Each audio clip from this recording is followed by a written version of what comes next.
안녕하세요. 8월 26일 수요일 아침입니다. 이 아침에 우리가 함께 나누실 말씀은 이사야서 35장 1절에서 10절까지 말씀인데요. 제가 읽겠습니다. 광야와 메마른 땅이 기뻐하며 사막이 백합화같이 피어 즐거워하며 무성하게 피어 기쁜 노래로 즐거워하며 레바논의 영광과 갈멜과 사론의 아름다움을 얻을 것이라. 그들이 여호와의 영광 곧 우리 하나님의 아름다움을 보리라. 너희는 약한 손을 강하게 하며 떨리는 무릎을 굳게 하며 겁내는 자들에게 이르기를 굳세어라. 두려워하지 말라. 보라, 너희 하나님이 오사 보복하시며 갚아주실 것이라. 하나님이 오사 너희를 구하시리라 하라. 그때 맹인의 눈이 밝을 것이며 못 듣는 사람의 귀가 열릴 것이며 그때 저는 자는 사슴같이 뛸 것이며 말 못하는 자의 혀는 노래하니니 이는 광야에서 물이 솟겠고 사막에서 시내가 흐를 것임이라. 뜨거운 사막이 변하여 못이 될 것이며 메마른 땅이 변하여 원천이 될 것이며 승냥이에 눕던 곳에 풀과 갈대와 부들이 날 것이며 거기에 대로가 있어 그 길을 거룩한 길이라 일컫는 바가 되리니 깨끗하지 못한 자는 지나가지 못하겠고 오직 구속함을 입은 자들을 위하여 있게 될 것이라.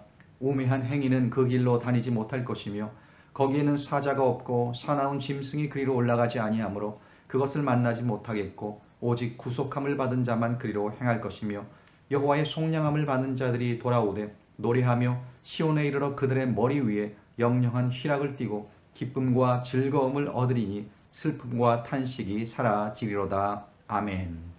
네, 오늘 본문 1절에 보시면 이스라엘 백성들이 처했던 현실이 어떠했는지에 대해 이 세 가지로 말씀해 주고 있습니다. 그들의 현실은 광야와 메마른 땅과 또 사막과 같았다라고 말씀하고 있습니다. 그 현실을 만났을 때 그 현실 앞에 이스라엘 백성들의 상태는 또 어떠했습니까? 이 3절과 4절에 보니까요. 약한 손과 떨리는 무릎을 가졌고 겁내는 자들이 되었습니다. 사실 그렇습니다. 여러분들이 한번 광야, 메마른 땅, 그리고 사막과 같은 그런 곳에 살아야 된다라고 한번 생각을 해보세요. 그곳에는 아무런 기쁨이 없습니다.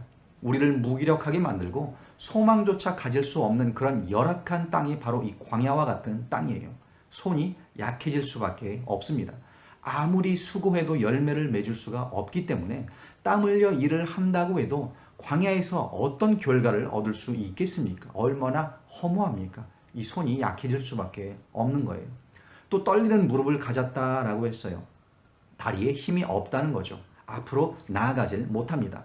광야를 벗어나지를 못해요. 가도 끝이 안 보이는 이 사막 같은 그 현실 앞에 저들의 무릎이 떨렸다는 겁니다. 그리고 겁내는 자들이 되었다라고 했어요. 이 소망이 없는 현실 앞에서 두려움이 그들의 마음을 사로잡았던 겁니다. 여러분, 이 사람이 두려워지면은요, 무서워지면은 이 시야가 좁아집니다. 당장 내 앞에 있는 문제들이 상당히 크게 보이게 됩니다.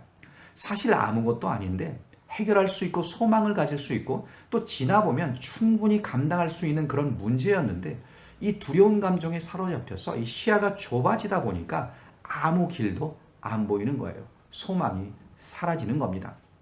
그렇습니다. 이 이스라엘 백성들뿐만이 아니죠. 우리도 광야를 만나고 메마른 땅, 이 사막을 만나게 되면요, 이렇게 손이 약해지고 무릎이 떨리고 두려움에 사로잡히는 그런 연약한 존재들이 된다라는 겁니다. 그런데 이런 이스라엘에게 하나님이 어떻게 하시겠다고 지금 하십니까? 1절에서는 그들이 기뻐하며 이 백합화같이 피어 즐거워할 것이다 라고 했고요.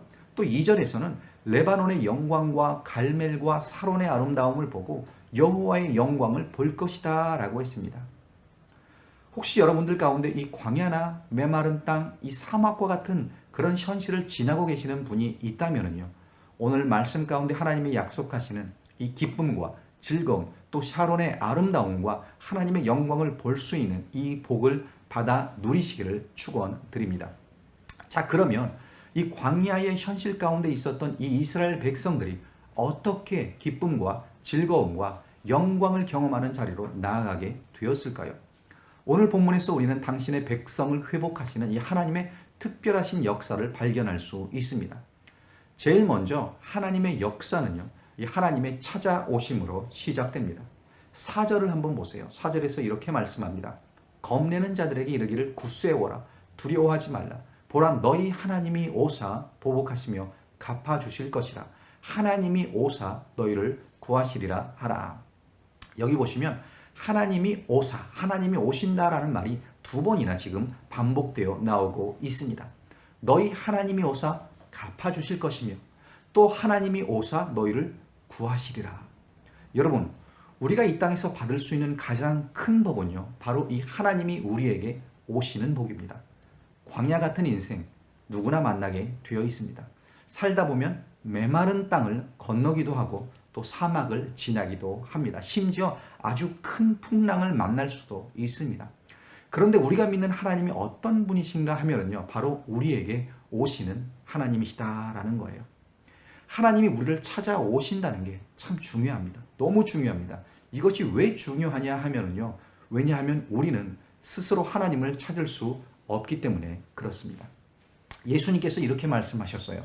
요한복음 6장 44절을 보시면 나를 보내신 아버지께서 이끌지 아니하시면 아무도 내게 올 수 없으니, 하나님이 먼저 우리를 이끌어 주시지 않으면 아무도 스스로 예수님께 나아갈 수 없는 거예요. 또 로마서 3장 10절 11절도 이렇게 말씀하죠. 기록된 바 의인은 없나니 하나도 없으며 깨닫는 자도 없고 하나님을 찾는 자도 없고, 하나님을 스스로 찾는 자가 한 명도 아무도 없다라는 겁니다. 그래서 하나님이 먼저 우리를 찾아오신다는 게 얼마나 큰 복인지 몰라요. 그리고 하나님께서 인류를 찾아오신 것의 그 완성이 뭐냐면 바로 예수님께서 성육신 하신 겁니다. 하나님께서 육신의 몸을 입고 이 땅에 우리를 찾아오신 그 사건, 저와 여러분의 시간표 속으로 우리가 살고 있는 이 광야와 메마른 땅으로 우리를 찾아오신 겁니다. 자, 왜 하나님께서 우리에게 오십니까? 우리를 구원하시기 위해서 오시는 거죠. 우리는 혼자 살 수 없는 존재이기 때문에 우리에게로 오십니다. 죄의 상태에서, 그 절망의 상태에서, 소망 없는 그 상태에서 소망의 상태로, 구원의 상태로, 영광의 상태로 우리를 인도하시기 위해 오신다라는 겁니다. 자, 그렇게 하나님을 만난 사람은요, 약했던 손이 강해집니다. 떨렸던 무릎이 굳게 세워집니다. 겁내던 자들이 담대해집니다. 여러분, 앞에서 말씀드린 것처럼 우리는 다 광야, 메마른 땅, 이 사막과 같은 땅에서 살아가는 사람들입니다. 다 약한 손, 떨리는 무릎을 갖고 또 겁먹은 사람들이라는 거예요. 그래서 낙심도 하고 또 실망도 하시지 않습니까? 그때 우리에게 필요한 것이 바로 주님과의 만남입니다. 우리를 찾아오시는 주님, 하나님이 오사 너희를 구하시리라 라는 이 말씀이 여러분의 삶에 경험되어지기를 간절히 기도합니다. 자, 두 번째 이스라엘 백성들이 경험하게 될 하나님의 역사는요, 저들의 눈이 밝아지고 저들의 귀가 열리고 저들의 입이 열리는 역사입니다. 5절과 6절을 보시면 그때 맹인의 눈이 밝을 것이며 못 듣는 사람의 귀가 열릴 것이며 그때 저는 자는 사슴같이 뛸 것이며 말 못하는 자의 혀는 노래하리니 이는 광야에서 물이 솟겠고 사막에서 시내가 흐를 것임이라. 여러분, 우리가 믿음으로 살아간다고 할 때 우리 가운데 있어야 할 것이 무엇일까요?